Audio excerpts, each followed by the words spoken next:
মুহররম মাস হিজরি সনের প্রথম মাস। এ মাস সম্মানিত 4 মাসের মধ্যে সবচেয়ে মর্যাদাপূর্ণ মাস। সম্মানিত 4টি মাসের মধ্যে সবচেয়ে মর্যাদাপূর্ণ মাস হলো মুহররম মাস। মুহররম শব্দের অর্থ হলো সম্মানিত, নামই যার পরিচয়। অর্থাৎ এই মাসকে আল্লাহ সুবহানাহু ওয়া তাআলা মর্যাদা দিয়েছেন, সম্মান দিয়েছেন।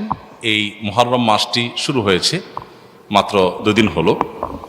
অতএব এই মাস জুড়ে একজন মুসলিম হিসাবে এই মাসের প্রতি মর্যাদা বোধ আমাদের অন্তরে লালন করতে হবে, জাগ্রত রাখতে হবে।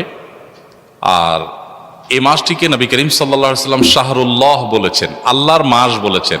মাস তো সবই আল্লাহ তাআলা, তারপরও এটাকে স্পেশালি আল্লাহর মাস বলার মানে হলো এই মাসটার বিশেষ গুরুত্ব বোঝান। সব ছেলে মেয়েরাই বাপের সন্তান হলেও বাবা কোনো ছেলেকে যখন বলে তুই আমার সন্তান, তুই আমার ছেলে, এই তো আমার ছেলে, তখন এর মানে হলো তাকে বিশেষ স্নেহ মমতার কথা তিনি বোঝাচ্ছেন।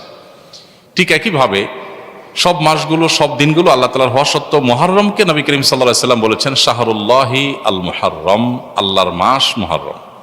তো এই জন্য এই মাসটার বিশেষ মর্যাদা বুঝে আসে। এ মাসে অন্যান্য সময়ত মাসের মতোই গুনাহগুলো থেকে, পাপের কাজ থেকে বেঁচে থাকার ব্যাপারে একবার হলেও আমাদের বিবেক বাধা দেওয়া উচিত, একটু হলেও আমাদের থামা উচিত যে আমি সম্মানিত মাসে সম্মান নষ্ট করছি, অন্যায় করে, অপরাধ করে, গুনাহ করে। এ হলো মুহররম মাস সম্পর্কে সংক্ষিপ্ত কথা। এ মাসে নফল রোজা বেশি বেশি নবী করিম সাল্লাল্লাহু আলাইহি ওয়াসাল্লাম রাখাকে উত্তম বলেছেন। রমজানের পরে সবচেয়ে বেশি এই মাসে নফল রোজা রাখাটা উত্তম। অতএব সে চেষ্টা আমরা করবো। আল্লাহ আমাদেরকে তৌফিক দান করুন।